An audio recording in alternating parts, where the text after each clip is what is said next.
Welcome back to The Explainer. Today, we're diving into some wild AI news. We are looking at a genuinely fascinating arXiv paper, specifically 2606.13705, that proposes something that honestly sounds like science fiction. We're talking about treating catastrophic repetition loops in massive language models. But get this, not by messing with the prompt, but by performing literal microscopic surgery on just a single artificial neuron.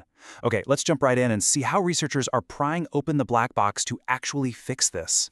95%. Let that sink in. That is the staggering failure rate we're seeing with Gemma 4 instruction-tuned models whenever you ask them to just, enumerate long factual lists. If you prompt one of these models to list out all 151 original Pokémon, or every episode of a long-running TV show, or the 88 IAU constellations, they just crash and burn, up to 95% of the time. It's wild. So this brings us to the big, mind-bending question of today's explainer. Can editing just one single neuron sitting inside a network of billions actually fix this massive failure rate? Like, is localized surgery on an AI model of this scale actually possible? Well, to answer that, we first need to understand exactly what the model is doing when it completely crashes. Section 1. The repetition loop pathology. So when the Gemma 4 model tries to tackle these long lists, its output just utterly collapses. It usually does one of two things. It either enters this tight verbatim loop where it's just spitting out the exact same phrase over and over and over, or the output decays into a list where every single entry slowly converges onto one repetitive answer. And honestly, the most frustrating part? This bug survives basically all of our standard mitigation strategies. Prompt rewording doesn't break the cycle. Swapping inference engines does absolutely nothing. You can even completely change the temperature and mess with the top piece sampling, and it still fails. It is a deep structural failure, not just a quick configurational one. To put this into human terms, it's kind of like being trapped on a broken loading screen. You know that classic Canva connection error text?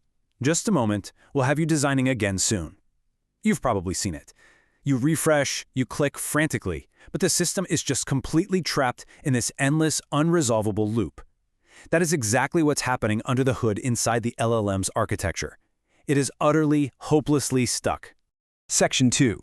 Diagnosis and parameter surgery. Now, to trace and fix this failure, the researchers used a super precise three-step surgical process. Step 1. Per-layer ablation. Basically temporarily turning off whole layers just to see where the loop actually lives. Step 2. Per-neuron attribution. This narrows the culprit down from a whole layer to specific individual neurons. And then Step 3 is the actual surgery, a static weight edit. Specifically, what they did was a sign inversion. They basically just flicked the mathematical weight of the neuron. No gradient descent, no massively expensive full fine-tuning of the model, just a clean flip. The really crucial takeaway here is just the dramatic juxtaposition of scale. These catastrophic loops trace back to a remarkably small set of multi-layer perceptron, or MLP, neurons. In the 26 billion parameter mixture of experts model, the bug was localized to just a few routed experts. But the absolute craziest finding? In the E2B model variant, fixing this required editing just a single sign-inverted neuron. I mean, one single neuron silenced, and the loop is completely cured.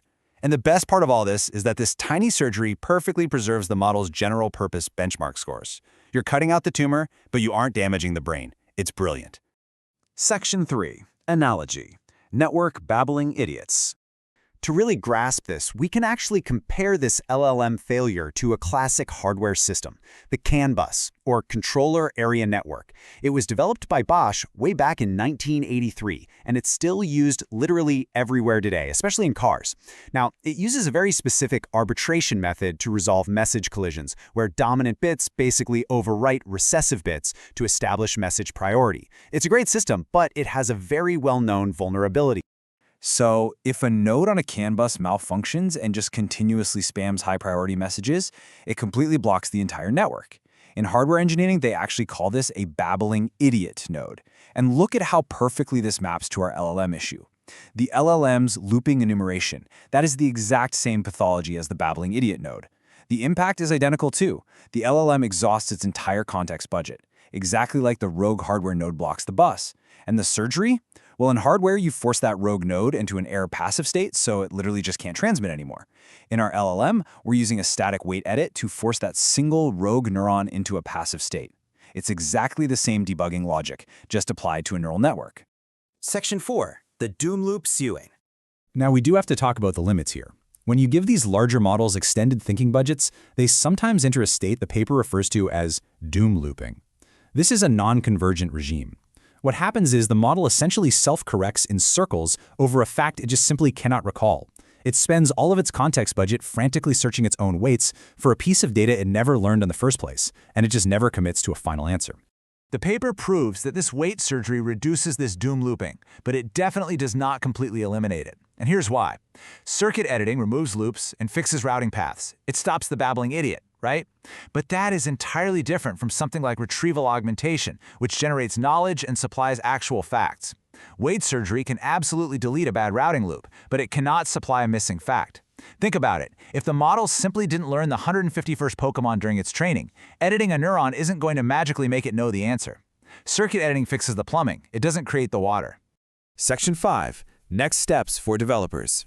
So what does this actually mean for you? Here are the actionable takeaways. First, if you're working with Gemma 4 or similar architectures, monitor your enumeration-heavy workloads for any decaying outputs or verbatim repetition. If you spot them, don't waste your time tweaking runtime sampling. Seriously, skip it. Instead, start prototyping interventions using these attribution and ablation workflows.